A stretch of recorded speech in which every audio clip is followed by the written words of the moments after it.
Here's an honest way to make yourself $800 or up to $3,200 per household and get to be treated for the potential long-term effects of COVID. The door is broke right here, as you can see. It doesn't have a latch on it, so we use a chain now to lock it up. And that's where he came in. He lifted the door up, and right here, as you can see, it's been kicked in or tampered with, if you would call it, and it made its way through here while we were all asleep. Quiet, I guess. I don't know why nobody heard him around here. And then into here, this is where the boys slept. This is where they were sleeping that night. They slept in the bed. He just came in, just stood over him, just watched him. The cameras are here,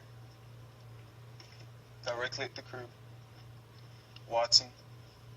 They just picked him up, took him back that way, carried him, just like carried him. Brought him back this way, and just took him back out that way. And from there,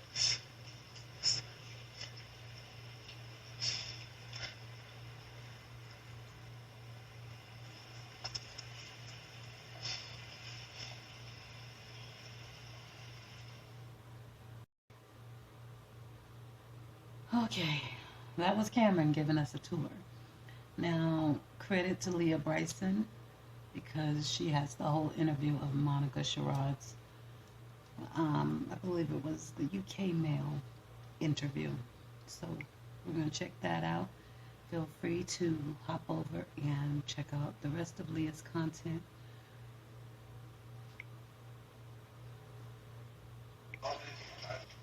Oh, he was happy. He was a happy baby. He, eager to learn. He was very eager to learn. He wanted to know how to read so bad. He always said, "What does that say? And what's that say? And then what's that say?" Oh, man. was he a happy child? He was a very happy child. Very, very, very happy. And he was, like I said, eager to learn. He loved bugs. I don't like bugs. Cash would chase me with bugs. And he thought it was funny. So Cash was more outspoken than Carter. Cash was the leader. He was the one that showed Carter how to do everything. Carter's a smart boy. Cash was the one that was brave enough to follow through with everything. So Cash was he loved school. He loved, like I said, reading. He loved books. He used to read to them every night. And he always wanted me to read the same book over and over again. And you went to line to him for the first time yesterday. Yes. And you laid down his favorite toy. His dinosaur. He loved the dinosaur. It was given to him by my son Landon. And Cash, I have so many videos and pictures of him running around the house with the dinosaur. He will be missed here very much. Very much so. Cash was like my own son. Can you tell me a little bit about the day when it happened? Yeah. I woke up a little late because, like I said, Cash didn't wake me up. Cash is normally the one that wakes me up. In the morning, we get up about 7. We eat the breakfast, and then we get ready for school. That's what they called it. And we'd sit at the table and do our ABCs and our shapes and our colors, and then I'd let them go play, and then we'd do lunch and then naps.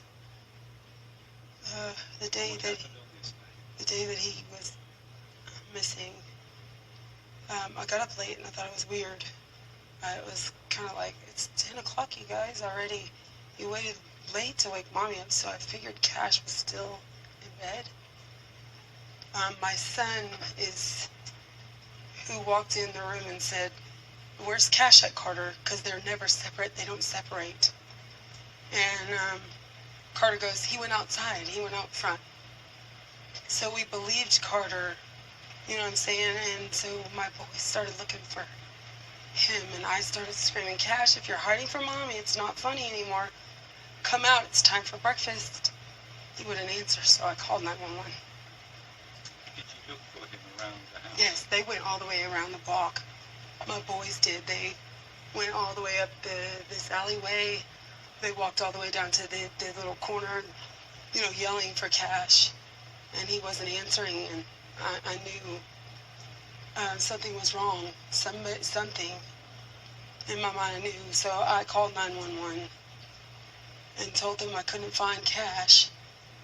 And they said, when did I notice he was gone? I said, immediately when I got up, when Carter woke me up. We noticed Cash was gone, and I didn't even think about their surveillance system. When did you look at the surveillance system? When we were at the detective's office, my son, I was crying, and I was confused and like in a million pieces, and praying to God they would still find Cash, and that little boy wasn't Cash. I kept telling my daughter, that's not Cash. And she said, Mommy, it has to be. Nobody else is missing a baby. When there was a report of a body that had been found. And I said, no, it's not Cash. And when my son had went into his interview, Matthew was the last to be interviewed, he remembered all of a sudden, Mom has cameras. And I when you're going through something like that, you don't think about all of that. All you think about is your baby that's missing. And when they said, Mom has cameras, I rewinded the cameras, and there he was, the boy taking my son out of his bed. How did you feel when you saw that? I freaked out. I'm sure my kids heard me. I was devastated. I started screaming because my daughter kept telling me, Mom, somebody did this.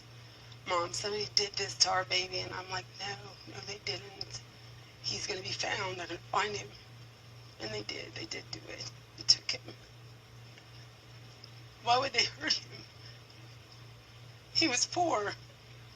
He was like this big. Like, he was so little. He wasn't even the size of a 4-year-old.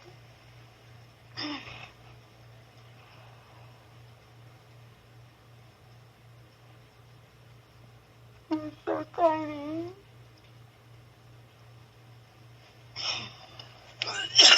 I can't do this anymore. I'm sorry.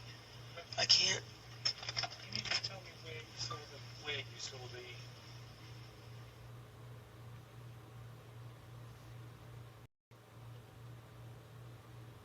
So I was just wondering, who are they? Because she said it a couple of times. They took him. Why would they take him? Why would they hurt him? Could just be a slip up of a choice of words. But they, not he. And they had already seen, she had already seen the footage at the police department. She just said that's when she first watched the footage. So she knows there was only one person on camera. But she said they.